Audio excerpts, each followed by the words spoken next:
కొత్తొక వింత పాతొక రోత అన్న సామెత ఏదైతే ఉందో, ఇప్పుడు నేను చెప్పబోయే ఈ విషయం ఏదైతే ఉందో దానికి కరెక్ట్గా సూట్ అవుతుందో లేదో విన్న తర్వాత మీరు ఒకసారి జడ్జి చేసి చెప్పండి. ఒక కొంతకాలం క్రితం, ఒక 30 సంవత్సరాలు 40 సంవత్సరాల క్రితము, 50 సంవత్సరాల క్రితం పూర్వము ఏదన్నా ఒక ఎవల్యూషన్ వచ్చిందే 30 ఇయర్స్ పట్టేది.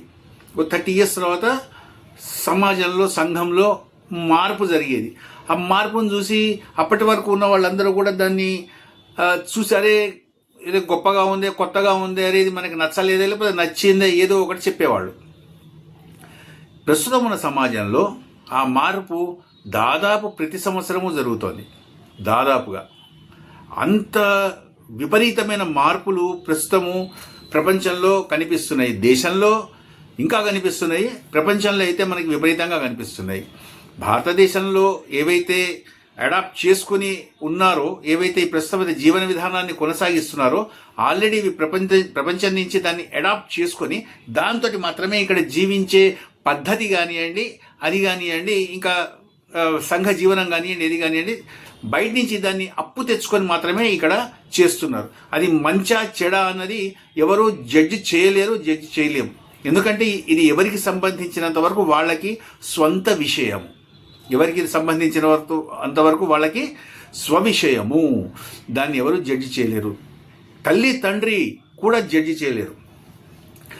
ఇదంతా మనము ఉపోద్ఘాతం చెప్పుకుంటున్నాము. దానికి కారణం ఏమంటే, డింక్ అని ఒక కొత్త జీవన విధానము భారతదేశంలో ప్రస్తుతం కొనసాగుతోంది.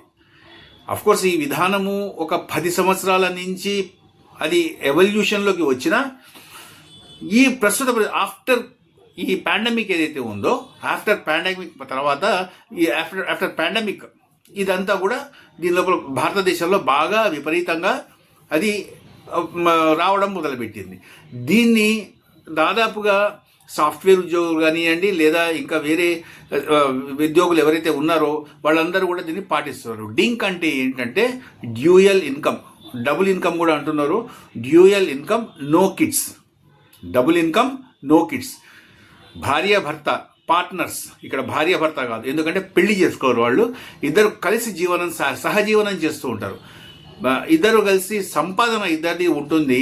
ప్లస్ ఇద్దరు కూడా పిల్లల మీద ఎంత మాత్రము, తమకు పుట్టబోయే పిల్లల మీద ఎంత మాత్రం ఇంట్రెస్ట్ ఉన్నది. పిల్లల్ని కనడానికి ఇద్దరు కూడా విముఖత కలిగి ఉంటారు. ఇద్దరికి కూడా పిల్లలు అవసరం లేదు. జీవితాన్ని హ్యాపీగా, కంఫర్టబుల్గా ఎంజాయ్ చేసుకుంటూ వెళ్ళాలి అన్న ఉద్దేశంతో మాత్రమే ఇద్దరు ఉంటారు. దాన్ని అట్లా ఎంజాయ్ చేసుకుంటూ కూడా విపరీతంగా డబ్బు సంపాదించాలి, ప్రపంచాన్ని తిరిగి చూడాలి, ప్రపంచం అంతా చూడాలి, కొత్త కొత్త అనుభవాలని తమ దృష్టికి తెచ్చుకోవాలి, తాము అనుభవించాలి వాటిని అన్నింటినీ అన్న దృష్టితో ఉంటారు. పిల్లలని కండము అంటే అది ఒక పెద్ద బాధ్యత.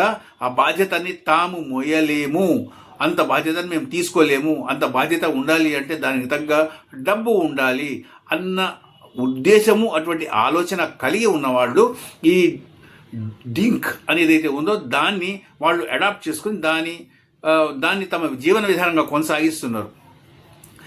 కొన్ని వేల మంది మనకి బాంబే, ఇంతకు ముందర బాంబే లేకపోతే ఢిల్లీ ఇట్లా చెప్పుకునే వాళ్ళం, చెన్నై ఎక్కడెక్కడ దూరం ఉన్న ప్రదేశాల్లో చెప్పుకునే వాళ్ళము.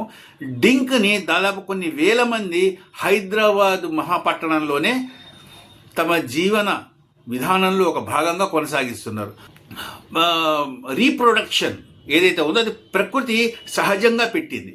రీప్రొడక్షన్ అనేది సహజంగా పెట్టింది. నువ్వు తిండి, తర్వాత సెక్స్ లైఫ్, ఇవన్నీ కూడా ఒక మనిషికి సహజంగా ఉండేవి. అవి వాటి సైడ్ ప్రొడక్షన్ ఏదైతే ఉందో అవి పిల్లలు కానివచ్చు, లేకపోతే ఇంకోటి కావచ్చు, అవన్నీ కూడా ఖచ్చితంగా ప్రతి లైఫ్లో ఉండవలసిందే. ఆ లైఫ్ని నువ్వు కాదు అనుకొని నీ సొంతంగా క్రియేట్ చేసుకున్న ఆర్టిఫిషియల్ లైఫ్ని ఎంతకాలం లీడ్ చేస్తావు, అది ఎంత మాత్రం కుదరదు. కొంతకాలానికన్నా నువ్వు మామూలు లైఫ్కి రావాల్సిందే. నువ్వు ఎప్పుడైతే పిల్లలను కనే శక్తి నీ లోపల నశిస్తుందో అప్పుడు నువ్వు బాధపడ్డం తప్పించి ఏమీ చేయలేవు అని వీళ్ళు అంటున్నారు. ఇప్పుడు 3 బెడ్రూమ్ ఫ్లాట్ తీసుకుని ఇద్దరు కలిసి ఒక బెడ్రూమ్లో ఉండి ఈ పద్ధతిని ఎవరైతే అనుసరిస్తున్నారో వాళ్ళ గురించి చెప్పిన మాట ఏంటంటే, 3 బెడ్రూమ్ ఫ్లాట్ తీసుకుని పార్ట్నర్స్ ఇద్దరు, ఒకళ్ళ మీద ఒకళ్ళకి ఎంత మాత్రం బాధ్యత, ఒకళ్ళ మీద ఒకళ్ళకి రెస్పాన్సిబిలిటీ ఎంత మాత్రం లేదు. ఇద్దరు కలిసి కామన్గా ఒక బెడ్రూమ్ ఉంటుంది. మళ్ళీ 3 బెడ్రూమ్స్లో ఈ బెడ్రూమ్ ఇతనికి, ఈ బెడ్రూమ్ ఈమెకి ఉంటుంది. 3 బెడ్రూమ్స్ కూడా ఉంటాయి. ఇద్దరు కలిసి కొన్నాళ్ళు కలిసి ఒక బెడ్రూమ్లో ఉండొచ్చు. ఇద్దరికి బోర్ కొట్టింది ఒకళ్ళ మీద ఒకళ్ళకి, అంటే ఇతను ఈ బెడ్రూమ్లో పడుకుంటాడు, ఈ అమ్మాయి ఈ బెడ్రూమ్లో ఈ అమ్మాయి ఈ బెడ్రూమ్లో పడుకుంటుంది.